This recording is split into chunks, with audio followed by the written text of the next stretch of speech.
With the Obama presidency, we're going to hear a lot about John Kennedy. So it might be good to talk a bit about the Kennedy presidency and what happened to Kennedy.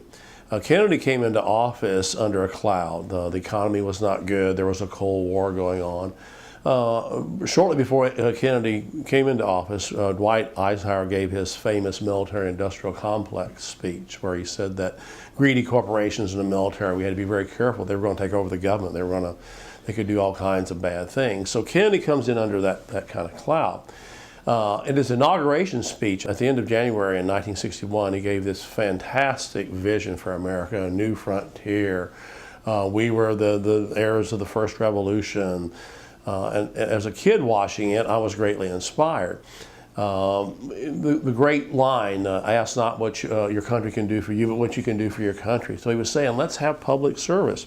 A lot of kids joined the Peace Corps, something Kennedy started. We really got excited. I remember being in my teens then and just watching Kennedy, the excitement of the Kennedy presidency.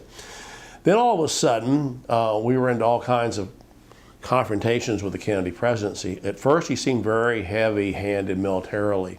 We got into the Cuban Missile Crisis. The world was on the brink of war, and all kinds of things were going on. At the time, Kennedy was listening to the military, who was trying to help, to direct what he was doing, corporate powers, the Washington powers. But in a real signal shift in 1963 in a speech, he basically stopped in mid-track in his presidency and said, hey, I'm going to go for détente. He was talking about cutting back the troops in Vietnam, getting out of Vietnam.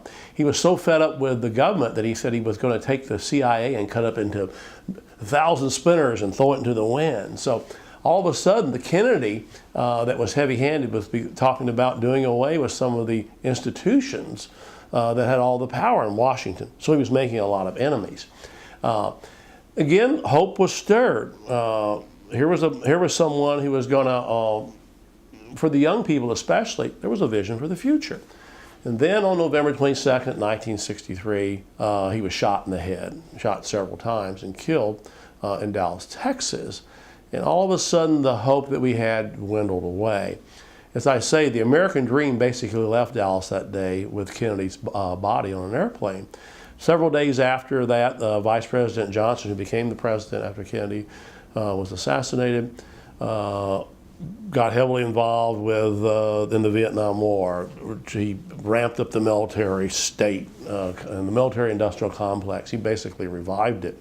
The Cold War began again. There was no hope of any kind of domestic diplomatic relations with any of these countries. So we were at war again. All the hopes basically evaporated. And this was really seen in the 60s generation. People became bewildered. People looked to drugs for happiness. By 1968, there was a revolution afoot, basically. Students were ready to rebel against the establishment. Even Bob Dylan, the Beatles, all were calling for some sort of revolution. All the hope that we had basically evaporated. With the Kennedy assassination, we started believing we really couldn't trust our neighbors. Then we had Watergate. The Nixon presidency collapsed, and all of a sudden we saw that we couldn't trust our own president. And since then, we've had a number of administrations, presidential administrations, flush over us, from Carter to Ford to the various Bushes and the Clinton administration. And the question is there any hope left?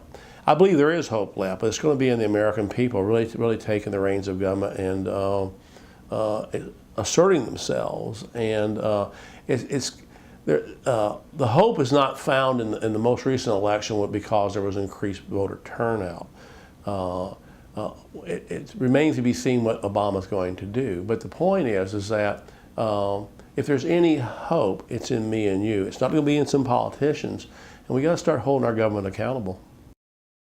To get a more detailed account of the Kennedy presidency and the hope that was there, read my commentary on this subject at Rutherford.org.